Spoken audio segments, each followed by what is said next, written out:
오늘 기대를 많이 갖고 오셨을 텐데요.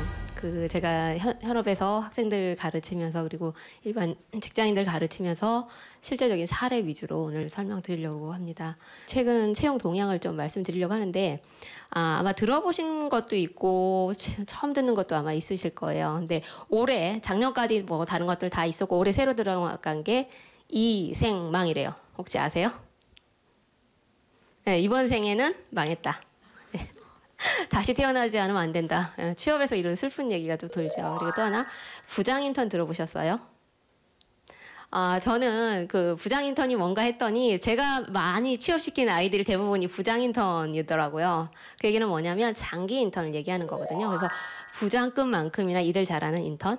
근데 주로 어디냐면 외국계 기업입니다. 외국계 기업에서 장기 인턴을 쓰되 절대로 정규직 전환하지 않는 그런 포지션으로 하고 그다음에 뭐 4대 보험도 안 들어주는 경우도 꽤 있습니다. 근데 저는 이 부장 인턴을 잘 활용하는 편이에요. 그래서 약간 성적이 조금 안 좋은 케이스는 오히려 부장 인턴을 활용하면 다른 기업에 채용될 때 굉장히 유리합니다. 그래서 자동차 관련된 회사 보면 부품사에서 한 6개월 정도 근무한 친구들이 굉장히 많이 포진되어 있대요. 현직에서는. 그래서 그런 거 많이 활용하시면 좋을 것 같고요.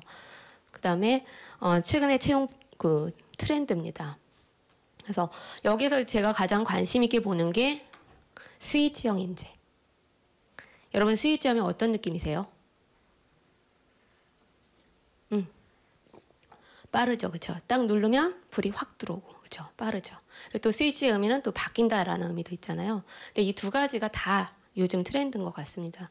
그래서 뭐냐면 대기업에서 사람들 쓸 때 또는 중견기업, 중소기업도 마찬가지인데 누르자마자 바로 불이 들어올 수 있게 그러니까 현업에 투입하자마자 일할 수 있게 이런 인재를 선호한단 말이에요.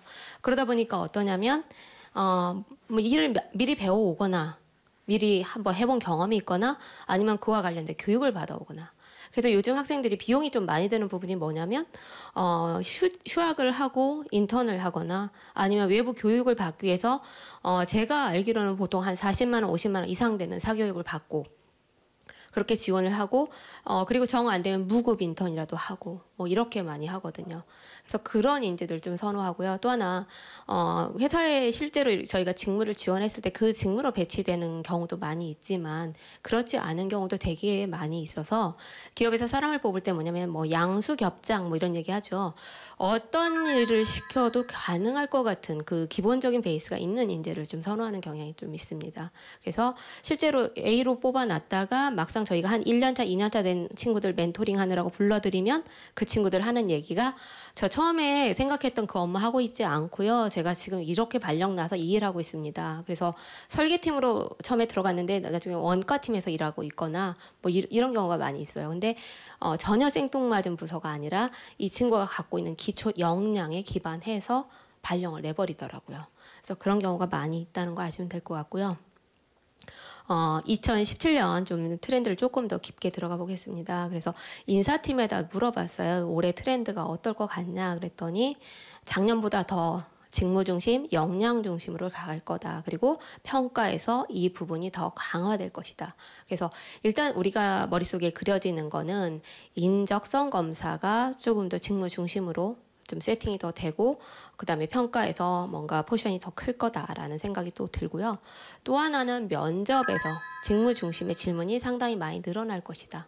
그래서 작년 같은 경우도 학생들이 굉장히 힘들어 했었거든요.